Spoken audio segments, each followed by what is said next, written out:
നമസ്കാരം, എല്ലാവർക്കും പ്രവാസി മലയാളിയിലേക്ക് സ്വാഗതം. ലോകത്തെ ഏറ്റവും കൂടുതൽ വധശിക്ഷ നടപ്പാക്കുന്ന രാജ്യമാണ് സൗദി അറേബ്യ.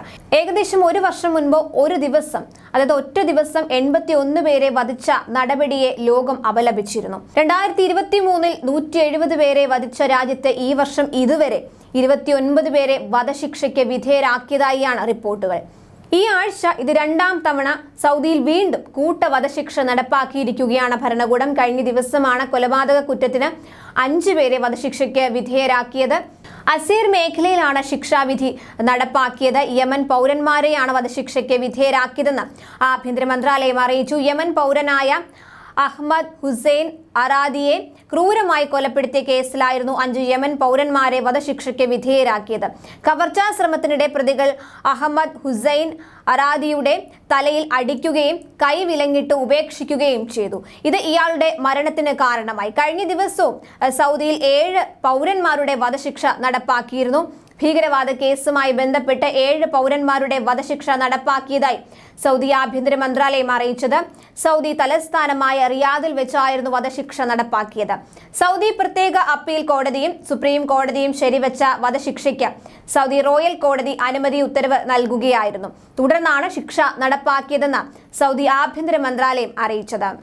ഭീകരവാദ സംഘടനകൾ രൂപീകരിക്കുക, അവർക്ക് ധനസഹായം നൽകുക, ആശയവിനിമയം നടത്തുക, ദേശീയ സുരക്ഷ അപകടത്തിലാക്കുക എന്നീ കുറ്റങ്ങൾക്കാണ് ഇവരെ ശിക്ഷിച്ചതെന്നാണ് റിപ്പോർട്ട്. മാതൃരാജ്യത്തെ ഒറ്റിക്കൊടുക്കുന്നതും രാജ്യത്തിന്റെ സ്ഥിരതയെയും സുരക്ഷയെയും അപകടപ്പെടുത്തുന്ന ക്രിമിനൽ പ്രവൃത്തികൾ ചെയ്തു സമൂഹത്തിന്റെ സുരക്ഷിതത്വം സുസ്ഥിരതയും തകർക്കുകയും ദേശീയ അപകടപ്പെടുത്തുകയും ചെയ്യുകയെന്ന ലക്ഷ്യത്തോടെ രക്തച്ചൊരിച്ചിലിന് ശ്രമിക്കുകയും തീവ്രവാദ ആശയങ്ങൾ വെച്ചു പുലർത്തുകയും ചെയ്തുവെന്നും തെളിഞ്ഞിരുന്നു. തുടർന്നായിരുന്നു നടപടി. അതേസമയം കയ്യബദ്ധത്തിൽ സൗദി ബാലൻ മരിച്ച കേസിൽ വധശിക്ഷയ്ക്ക് വിധിക്കപ്പെട്ട് 16 വർഷത്തിലധികമായി ജയിലിൽ കഴിയുന്ന മലയാളി യുവാവിന് മാപ്പു നൽകാൻ തയ്യാറെന്ന് സൗദി കുടുംബം അറിയിച്ചിട്ടുണ്ട്.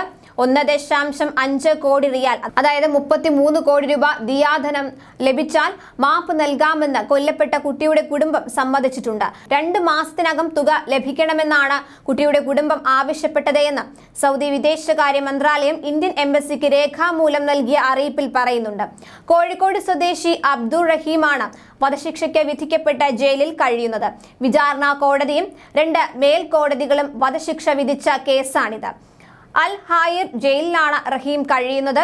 ദിയാധനം സ്വീകരിച്ച് സൗദി കുടുംബം മാപ്പ് നൽകാൻ സമ്മതിച്ച വിവരം ഇന്ത്യൻ എംബസി അബ്ദുൾ റഹീമിന്റെ കുടുംബത്തെ അറിയിച്ചിട്ടുണ്ട്.